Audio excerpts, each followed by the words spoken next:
പതിറ്റാണ്ടായി വടക്കാഞ്ചേരിയുടെ കന്നഡ വ്യാപാര രംഗത്ത് വിശ്വസ്ത സേവന പാരമ്പര്യമുള്ള ജോൺസൺ കന്നഡ വ്യാപാരം ഇപ്പോൾ ആധുനിക രീതിയിൽ നവീകരിച്ച ഷോറൂമിൽ തിങ്കൾ വെള്ളി ദിവസങ്ങളിൽ രാവിലെ 10 മണി മുതൽ ഉച്ചയ്ക്ക് 1 മണി വരെ കണ്ണ് ഡോക്ടറുടെ പരിശോധന, ഡ്രൈവിംഗ് ലൈസൻസിനായുള്ള സർട്ടിഫിക്കറ്റുകൾ, വിദ്യാർത്ഥികൾക്ക് ആവശ്യമായ ആന്റി ഗ്ലെയർ ബ്ലൂ കട്ട് ലെൻസുകൾ കുറഞ്ഞ വിലയിൽ, ദിവസവും രാവിലെ 9 മണി മുതൽ രാത്രി 8 മണി വരെ ക്വാളിഫൈഡ് ഒപ്റ്റോമെട്രിസ്റ്റിന്റെ സേവനം, എല്ലാവിധ ബ്രാൻഡഡ് ഫ്രെയിമുകൾ, ലെൻസുകൾ എന്നിവ കുറഞ്ഞ നിരക്കിൽ.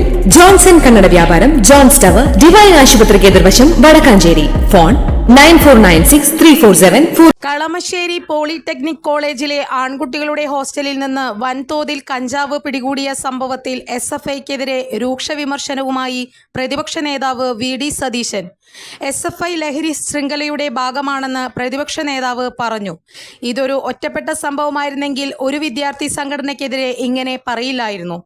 പോലീസ് പിടികൂടിയത് ആരെന്ന് എല്ലാവർക്കും അറിയാം. അത് തള്ളിക്കളഞ്ഞ് KSU എന്ന് പറഞ്ഞതുകൊണ്ട് കാര്യമില്ലെന്നും VD സതീശൻ മാധ്യമങ്ങളോട് പറഞ്ഞു. കേരളത്തിൽ ഏത് കുഗ്രാമത്തിലും വെറും 10 മിനിറ്റിനുള്ളിൽ ആവശ്യക്കാർക്ക് ലഹരി ലഭിക്കുമെന്നതാണ് അവസ്ഥയെന്ന് VD സതീശൻ പറഞ്ഞു. എക്സൈസ് വകുപ്പ് ഈ ഘട്ടത്തിൽ ബോധവൽക്കരണ പരിപാടികൾ നടത്തുകയല്ല വേണ്ടത്, അത് മറ്റ് വകുപ്പുകളെ ഏൽപ്പിച്ചിട്ട് നടപടികൾ എടുക്കുകയാണ് വേണ്ടത്. ചെറിയ അളവിൽ കഞ്ചാവുമായി പിടികൂടുന്നവരെയല്ല, മറിച്ച് ലഹരിയുടെ ഉറവിടത്തിലേക്ക് എത്തിച്ചേരാൻ എക്സൈസിന് കഴിയണം.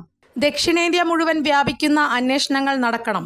കേരളത്തിലേക്ക് സ്പിരിറ്റ് എത്തിച്ചേരുന്ന ഉറവിടം കണ്ടെത്താൻ കഴിഞ്ഞപ്പോൾ മാത്രമാണ് കേരളത്തിലേക്കുള്ള സ്പിരിറ്റിന്റെ ഒഴുക്ക് നിന്നതെന്ന് ഓർമ്മിക്കണം. കൃത്യമായി നടപടിയെടുത്തുകൊണ്ടും പൊതുസമൂഹത്തിന്റെ കൂടി പിന്തുണയോടെയും മാത്രമേ ലഹരി ഒഴുക്ക് തടയാനാകൂവെന്നും VD സതീശൻ പറഞ്ഞു. കൂടുതൽ വാർത്തകൾക്ക് ഞങ്ങളുടെ ചാനൽ സബ്സ്ക്രൈബ് ചെയ്യുക, ഫേസ്ബുക്ക് ഫോളോ അപ്പ് ചെയ്യുക.